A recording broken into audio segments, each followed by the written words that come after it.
Hey, what's up guys? So, in today's video, I'm going to be talking about 6 different exotics from Destiny 1 that I think would be pretty goddamn awesome in Destiny 2. I'm going to be picking 2 from each class, so 2 from Hunter, 2 from Warlock, and 2 from Titan. And I'm going to go through the perks, for anybody who may be a Destiny 2 player only, who may not be aware of what these exotics did back in the day. And and I'm just talking about like which ones I think would be great. Now, keep in mind, I'm not talking about, like for instance, I looked at a lot of the old Hunter exotics. A lot of those would be irrelevant. For gunslingers, that I think was like one of the best choices was the Aclophage symbiote. Even though it was pretty ugly, it gave you an extra shot in your golden gun. But now we have an entire skill tree in Destiny 2 devoted to giving you double the amount of shots. So, is that exotic as valuable? No. I mean, yes, 7 is better than 6, but who really needs 7 shots,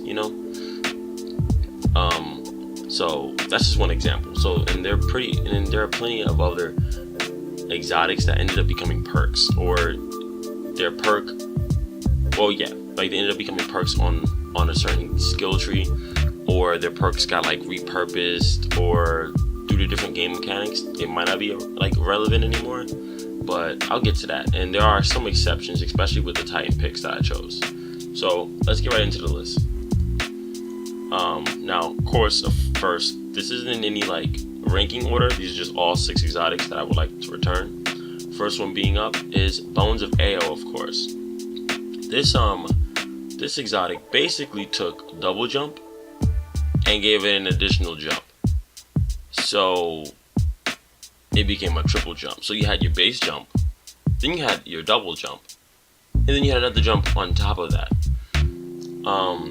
This is pretty dope. It made hunters incredibly mobile in the air and gave them a lot of verticality, which I think on PC it would make things crazy, because I'm also thinking about the way things will play out on PC, since that's where I play now.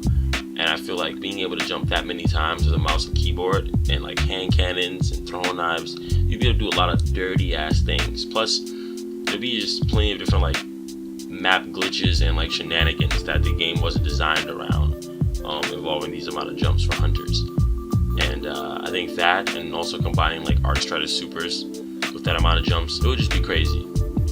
So Bones of Ao is definitely on the list for hunters. And I think most hunters I know, or people just talking about it, mention this exotic. This is a pretty popular one from Destiny 1. And yeah, it was dope. It would be amazing if it comes back. Now, next one up. This one might surprise some people, but I always thought it was a decent exotic from Destiny 1.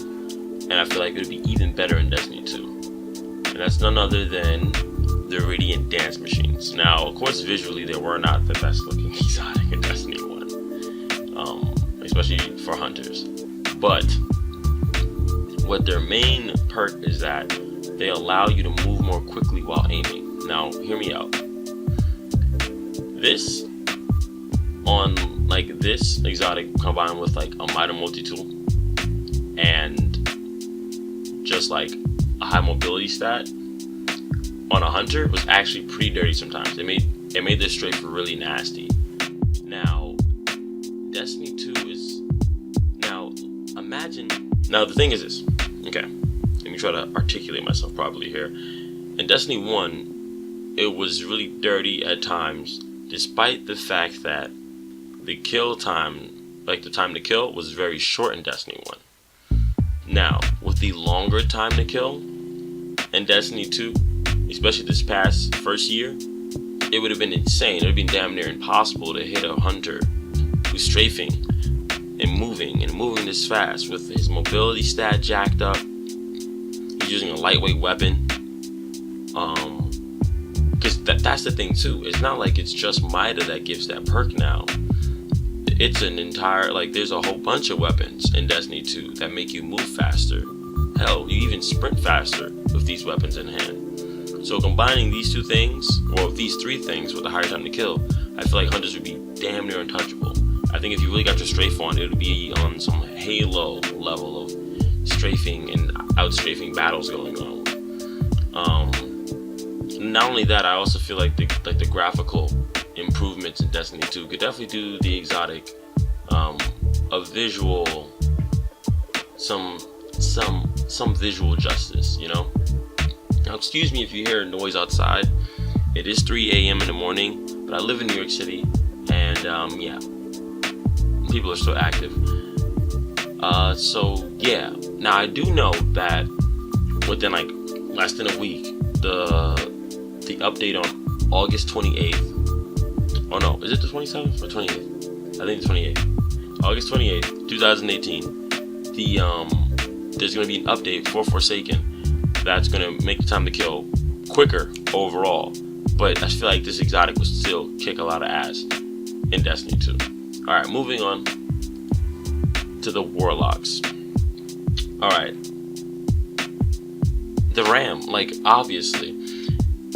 A lot of the other Warlock exotics, especially a lot of the ones aimed toward the Sunsinger class, are not relevant anymore because of the fact that Sunsinger isn't even a thing anymore.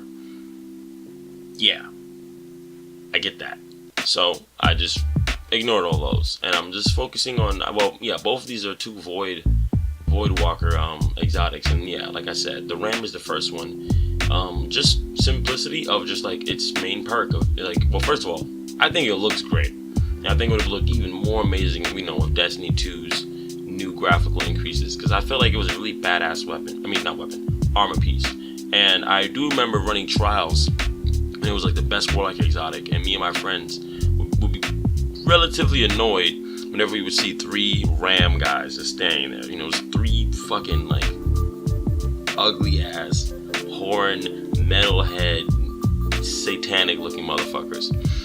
So anyway, what its perk does is it increases armor on Warlock, and I think what the issue was, it turned like 3-shot hand cannons, like a lot of 3-shot hand cannons in Destiny 1, into 4 shots. So it just fucked everything up. It fucked with like your whole flow. You'd be shooting at a Ram guy, like you shoot him 3 times, and he start turning around because you assume he's dead and trying to fight the next enemy, but no, he's still alive. So that was one of its big things. And on top of that, all Void Walker melees trigger lifesteal on hit. So if I remember right, you don't even need to have your melee charged up in order to get lifesteal. Lifesteal is a perk whenever you melee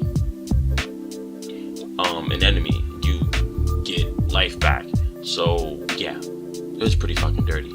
Moving on. Next one up is Void Fang Vestments. Now, yes, it is safe to say whenever I played Warlock in Destiny 1, I probably played Void Walker. That's still pretty much the case.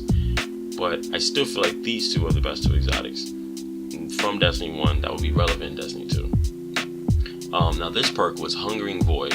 You always spawn with full grenade energy, and your Axion Bolt grenade spawns an additional Seeker. So in Destiny 1, the limit on the amount of Seekers that could spawn were 2. But with this exotic, you can spawn up to 3. Now, Axion Bolt grenades are not the best in Destiny 2, but I do believe the next patch, they're going to increase damage on pretty much all grenades that are trash. Pretty much is what they were saying. Try to streamline the process of like making things kill quicker, basically. And with that being the case, I do feel like Axion Bolt's getting an additional Seeker in the new 6v6 quick play game mode, or hell, even comp, to make teams move around and get them out of position will be amazing. Not only that, it's also one of the best Warlock exotics aesthetically, I feel. Alright, moving on to the Titans. Now, the first one up is a helmet. Helm of Inmost Light. I used to actually run this somewhat. I would say this is my 3rd most used Titan exotic, maybe. I'm a Striker Titan, you know. If it is a Gunslinger, it has to be Striker Titan. Those are my 2 favorite subclasses in Destiny history. And yeah, with this helmet, basically, what it allowed is for you to have the Death from Above and Headstrong perks for Fist of Havoc. Headstrong made you able to take more damage when casting your Fist of Havoc, and I will admit, in Destiny 2, there's like a 10% chance I will get killed when trying to cast my Fist of Havoc. It's quite annoying, but with this perk, I wouldn't have to worry about it anymore. And also the Death from Above, that has just been taken out of Destiny 2 completely. Probably due to the fact that you can now run around the map with your Fist of Havoc. Fist of Havoc it's honestly better than what it was in Destiny 1. But the thing about it is, being able to aim it from the sky, like a Death from Above, will be amazing. Now I do know they're adding that back in, but they're adding it in as a way to replace your replace your shoulder charge. For the new Striker Titan subclass or skill tree in the subclass. But I do feel like this exotic can still have a place in it being the way that you start up your Fist of Havoc super, and then from there you run around the map and you fist everything in the ass. I think it's a valid choice. Plus, not only that, like I said before, with a lot of the other exotics, this one's pretty fucking fly. Alright, so moving on to the very, very, very last choice. None other than Twilight fucking Garrison. What else would I pick? You know what I mean? This was the coup de grace of Titan movement in Destiny 1. Titans were... When the game launched, everyone thought that, Titans would be the tank class, and Warlocks would be the DPS / maybe mages, and Hunters... Well, no. There'll probably be more support.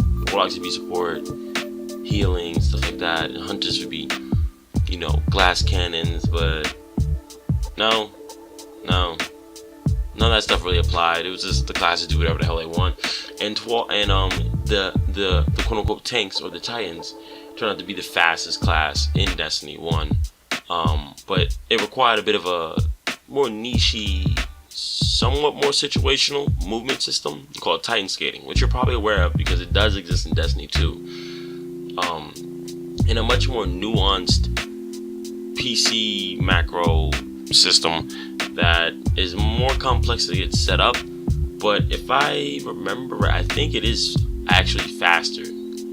Now what I do hope, in order for this exotic to be any good and to have any of its value, they need to revert Titan Skating or Titan glides and everything back to the way it was in Destiny 1, because currently it's too complex to get it set up. Now of course I play on PC and I can set up a macro, but I feel like I may or may not do it when first thing comes out. I don't really know. I feel like it's a bit too much. I don't know. I'm kind of lazy.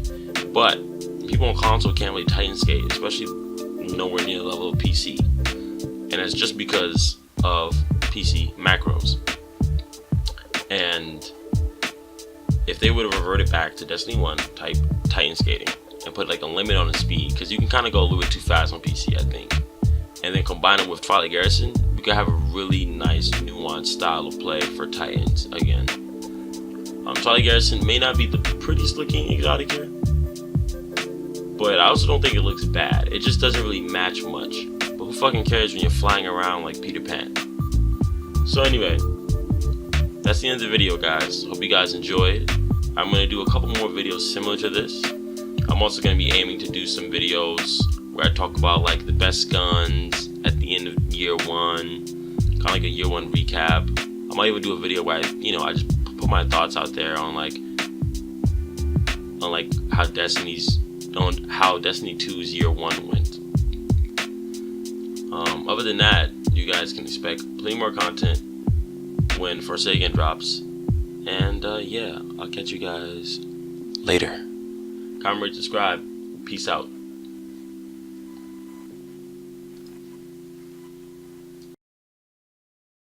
What the fuck?